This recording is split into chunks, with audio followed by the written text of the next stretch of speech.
Hi, everyone. Judge Andrew Napolitano here for Judging Freedom. Today is Wednesday, June 25th, 2025. Professor Glenn Diesen joins us now. Professor Diesen, thank you very much. Not too far from where you are now, the heads of state of the NATO countries, or nearly all of them, are meeting. What are they trying to accomplish? Well, if I think that's the problem, there's not a clear agreement. The Europeans would like to focus more on Ukraine, but reportedly Trump has attempted to reduce the focus on Ukraine and preferably avoid any strong language against Russia as well, given that Trump's objective is to improve relations now with Russia and find some way of addressing common interests. For the Europeans, this is very problematic because the anti-Russian posture has become the main reason for NATO to exist, and it's also what will keep the United States in Europe. So there's a bit of a strategic vacuum around this, exactly what the purpose is. And I think it reflects a deeper existential crisis within NATO. That is, what is the purpose of this military bloc from the Cold War? Are the NATO nations going to increase their budgets pursuant to defense budgets, pursuant to pressure from President Trump? Well, most of them have said that they would. But of course, there's also some indication that there's some, creative accounting or fixing the numbers a bit. For example, from Britain, there's some reports suggesting that they're putting different infrastructure projects into this budget, which is assigned to the military, to make it seem as if they're spending more than they actually are. But the problem is you're not actually providing any more capabilities. It's just, fixing the numbers a bit to make Trump happy. So again, they're building a bridge or a highway in London, but they're doing it in the defense budget, so it looks like they're spending money on military equipment. Yeah, so it's it's almost like a win-win situation. Then the Europeans can be seen to begin to carry their own weight, and Trump can then do his victory lap, say, "Look, I got the Europeans to stop their free riding. Now they're paying more." Of course, it's a lot of self-delusion. At the end of it, it's not that much being done, but it's but at least this is one area where they seem to come in agreement, but. We also saw the messages coming from the NATO Secretary General Mark Rutte, arguing that he was able to pressure all the Europeans to accept this 5%, and using very flattering language. So thank you for for being able to push us to spend this much money. So effectively celebrating vassalage, but again, this goes back to the strategic vacuum in Europe. Europe has been under American leadership since World War II. After the Cold War, more and more strategic thinking has been outsourced to Washington. So now that the United States is looking at this multipolar world, and they're looking at limited relative resources, different priorities, and effectively looking to reduce its presence in Europe, there's an interest in Europe to show its value to the United States, to more or less increase the stock value of Europe by doing as they're told. So you see the Europeans in a somewhat, let's use the word pathetic, display of obedience, do whatever they're told to do. But it's limits what they can do, of course, because the economies are not in good shape. They're not in a position to push 5% of the budgets into military spending, so they do have to be a bit creative with the numbers. Has German Chancellor Merz indicated a desire to spend the equivalent of $1 trillion in the next year on the German military budget? And if the answer to that is yes, where are they going to get that money from? Well, the Germans are also mixing a bit military budget and infrastructure, it seems. But this is the German eagerness to spend money is, of course, problematic, given that Germany's heavy industry is suffering greatly. That is, the heavy industry of Germany is very energy intensive, which means They're very much reliant on cheap, reliable energy. This meant energy from Russia. After Nord Stream is gone, we see now that these industries are no longer competitive. So there's a huge deindustrialization in Germany. There's a goal now, instead of building cars, they will build tanks. That is this military Keynesianism. So let's just all start building weapons. We'll all have jobs. And this is going to be the path to prosperity. This is, Germany has a bad history with this. And also, it can work to an extent. But what happens when all the military warehouses are filled? Then you have to start using these weapons. So it's a dangerous path to go down, and it's not just a problem for Russia, which now considers Germany to be among the most aggressive anti-Russian country in Europe, but it's also something that could potentially fuel some concern among other European countries who also have some bad experience with German militarism. Why is President Zelensky at this NATO meeting? That's a great. It's a great question. Again, Ukraine is not part of NATO, but since 2014, there's been an effort to make Ukraine a de facto member of NATO. That is in 2008 when Ukraine was offered future NATO membership. The Europeans at that time recognized that it would be seen as Angela Merkel said, a declaration of war against Moscow. So they went against giving Ukraine a clear membership action plan. But instead, we saw the efforts of doing these incremental steps to make it, again, gradually a de facto member of NATO. And of course, for the past 10 years, we've been fighting a proxy war against Russia through Ukraine. So it's become the main reasons for NATO's existence now. It seems to support Ukraine in this war against Russia. That's why it's also problematic if Trump decides to end the war. He's not just ending a proxy war; he's also then possibly ending the reason for NATO to exist. Here's what Viktor Orban had to say about all that when he was questioned. Not sure where it is, if it's in a hallway or if it's in an auditorium earlier today. NATO has no business in Ukraine. Ukraine is not member of NATO, neither Russia. And my job is to keep it as it is. Thank you very much. My job is to keep it as it is. Thank you very much. I believe, correct me if I'm wrong, Professor Diesen, that membership in NATO requires a unanimous approval of the current members, does it not? Yes, that's correct. And they also, by the way, need control over their own territory. This is effectively something that gives Russia an incentive to have some frozen conflicts in potential member states as a way of preventing NATO expansionism.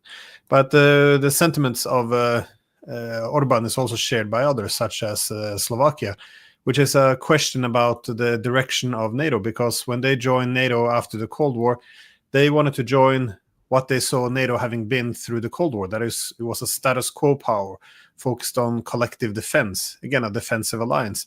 But after the Cold War, NATO began to take on a more revisionist posture, that it began to expand. It also began to go on out-of-area missions, which is a nice way of saying, attacking countries which hasn't attacked NATO. So this is something that Henry Kissinger noted actually in 1999, because less than 2 weeks after the first round of expansion of NATO, NATO attacked Yugoslavia. And then, he made correctly the observation that we can't tell the Russians anymore that it's a defensive alliance. So I think this is the main problem. Orban and others would like to be in a stable defensive alliance, something that promotes stability in Europe. But NATO now has become an organization which largely exists to deal with the security concerns or threats that are caused by its own existence. So this war in Ukraine this was completely unnecessary. It was back in 2014. I always make the point. It was merely 20% of Ukrainians who wanted to join NATO. And everyone knew that it would likely create a war if we would try to pull Ukraine into NATO. We did it nonetheless. So it's very hard to disagree with Orban. Then NATO has nothing to do in Ukraine. Ukraine is not a part of NATO. So why are we continuing to destabilize Europe? And while the world and the media seem to be focused on Israel and Iran and the United States involvement with both, what's happening in Ukraine? I mean, the military is surely not getting stronger. They're not pushing the Russians back. No, the war in the Middle East has had, of course, impact on the war in Ukraine. That is, Ukraine was already suffering greatly from manpower shortages and military equipment.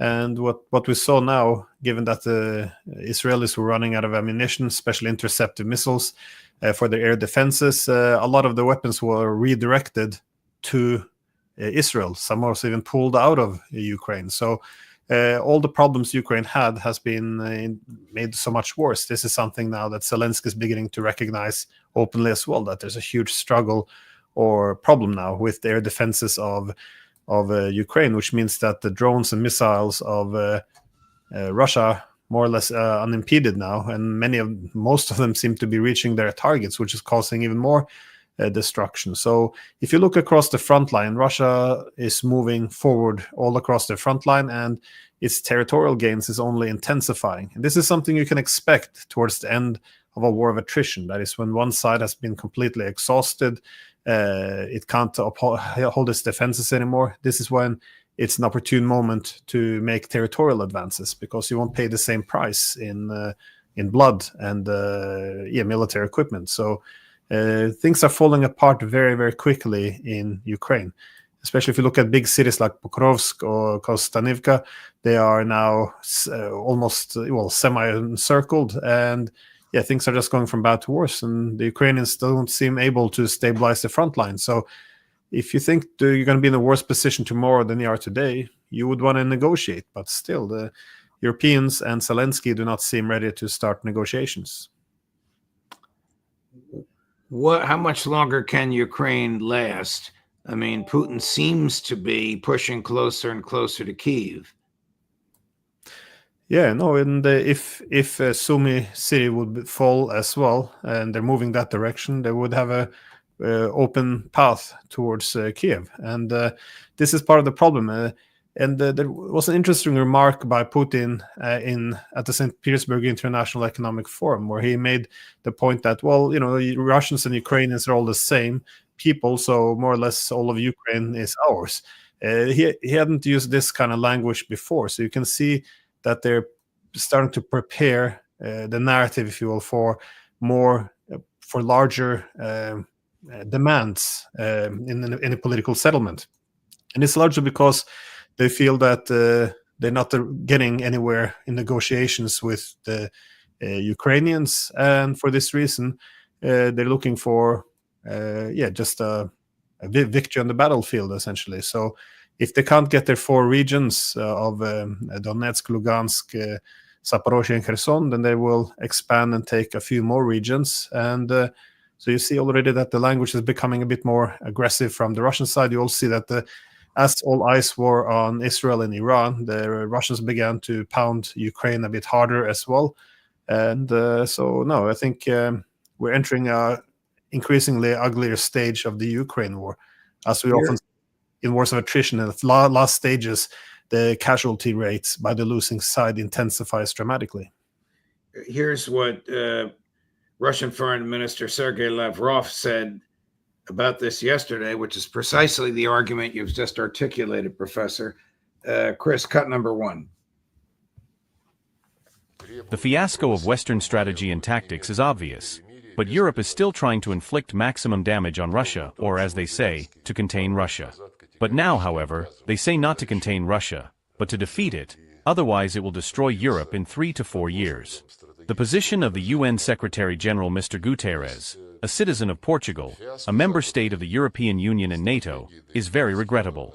Not only does he regularly and blatantly abuse his powers, he refuses, despite our numerous demands, to call things by their proper names and even to assist in obtaining basic information. Germany's position is also very worrying. Since some time now, together with Italy and Japan, it has voted at the United Nations General Assembly against our annual resolution on the inadmissibility of the glorification of Nazism and, in addition, has taken on the role of leader in supporting the Nazi regime in Kiev, pumping it with finance and weapons. Now they have come up with such a scheme, according to which supposedly they will produce weapons on the territory of Ukraine. Many objective observers have already cited facts according to which nothing of the sort will happen. This is just a cover for supplying weapons from Germany, from other European countries to the Ukrainian armed forces, referring to the fact that this is not support, it is not pumping weapons, but it is assistance in setting up their own production. There you have it. They're not only not backing down, they see right through what the West is attempting to accomplish.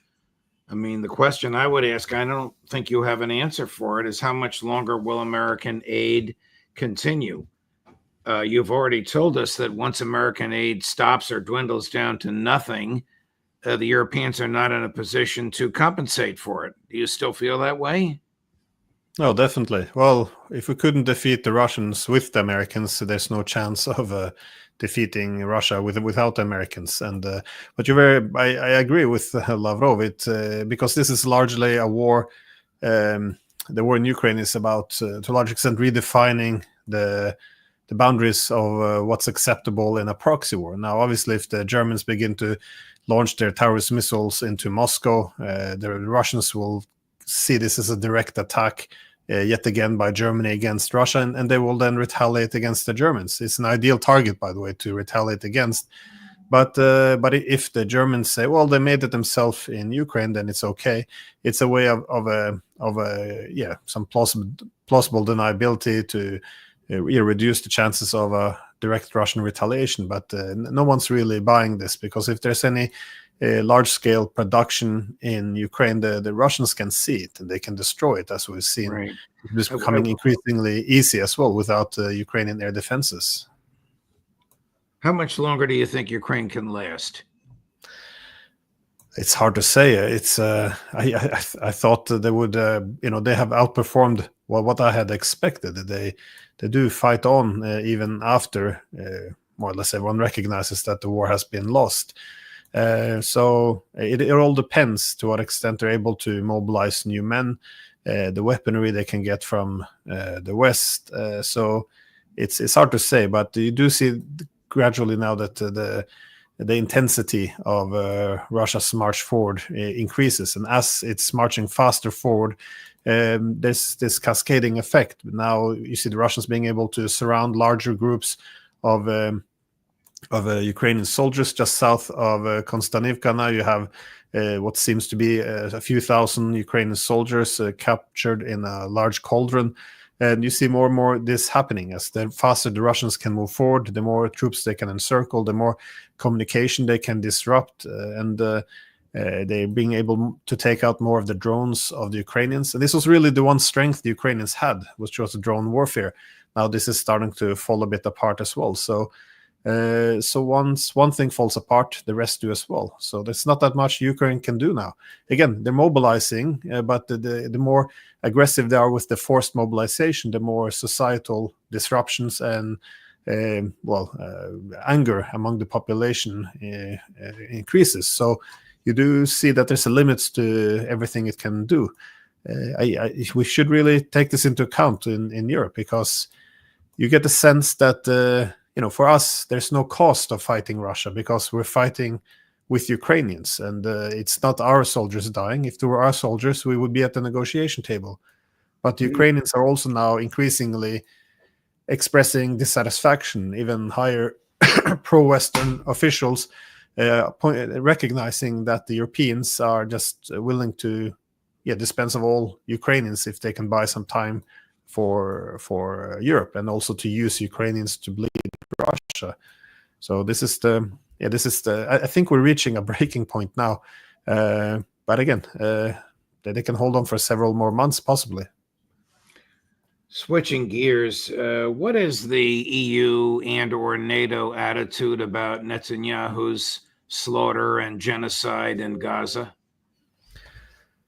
Well, the EU doesn't seem to have any problem in supporting the genocide in Gaza. They keep framing it always as Israel's right to defend itself, and so EU stands with Israel. Of course, the EU consists of many states, and they have very different positions. Not everyone is as supportive of this. So from Belgium to Spain, you see more dissent. But again, the EU is not that much of a democratic club. You have the EU institutions, and they are very much behind Netanyahu on all of this. And you saw the same now with why are they behind Netanyahu? Does the Israeli donor class have an iron grip on European governments the way it does on the American government? Well, if the Americans weren't supporting Israel to this extent, it's possible they're likely the Europeans wouldn't either. Again, there's a strategic vacuum in Europe, kind of just more or less doing the same we've done before, and we always gave unconditional support for Israel. So a lot of it's just alliance politics. If it's important for the US, it has to be important for Europe. But also Israel is seen often as a key partner for economics, arms arms trade, intelligence sharing, and there's also very little debate around it in terms of what is we tend to narrow the scope of acceptable debate by framing it either as supporting Israel's right to defend itself, Israel's right to exist, or the alternative position is that you're supporting terrorists, jihadists, so you're being anti-Semitic. So they've been very good at narrowing down the debate. Either you're supporting the good side or the bad side. The problem is, of course, is that a lot of Israel's policies now are, to a large extent, suicidal. They are not even in Israel's interest. So, but this is how we talk about politics in Europe. Everything is, either pro-Israel or pro-Hamas. It's either pro-Russia or it's pro-Ukraine. But again, this is a very false way of presenting conflicts. Usually the dividing lines are between what is a workable peace versus unnecessary wars. But this is not how our politicians or our media frame things. It's always this tribal. You have to pick one side or the other, and then the media and political class does everything they can to label one side as good and the other as evil. And by doing so, you essentially shut down any legitimate debates. How is the, I don't know if you could put your finger on this, how is the Trump bombing of Iran over the weekend being played in Europe? Was this the courageous act of a person trying to bring about peace between two nations, or was this an exercise of PR by bombing tunnels that they should have known were empty? Well, the EU leadership has said that Iran is not allowed to have a nuclear weapon, which suggests that they were pursuing a nuclear weapon. It also is Israel allowed to have a nuclear weapon in their view? Yeah, this is not discussed. That falls outside the acceptable discourse. But no, it is. Well, it is a bit ridiculous that you have a non-signatory to the non-proliferation treaty, that is Israel, who has nuclear weapons, who is now complaining about Iran's possible ambitions for nuclear weapons, even though we recognize they don't have one and they don't even have a nuclear weapons program. But again, this is based on the assumption that our debates are based on that they're rational, and also that they actually include proper counter arguments. But well, the NATO Secretary General Mark Rutte, he made the argument that this was within international law, the American bombing of Iran. And when he was confronted, what's the difference between what the United States and Israel did compared to what Russia has done, he just rejected it altogether. There's no comparison. The attack on Iran was within international law. Russia was not. So it's again, it's just alliance solidarity. That's all. Got it. Professor Diesen, thank you very much. Very interesting conversation. A nice break for us and for our audience from the continued analysis of what happened in and around the bombing of Iran, although I couldn't resist the last series of questions. But thank you for your time, my dear friend. We'll look forward to seeing you next week. Thank you, Judge. I look forward to it. Thank you. And coming up later today at 2 o'clock this afternoon, former Ambassador Craig Murray. At 3 o'clock this afternoon, former CIA agent extraordinaire who told George W. Bush Saddam Hussein does not have weapons of mass destruction, Phil Giraldi. And at 4 o'clock this afternoon, former Lieutenant Colonel Karen Kwiatkowski. Judge Napolitano for Judging Freedom.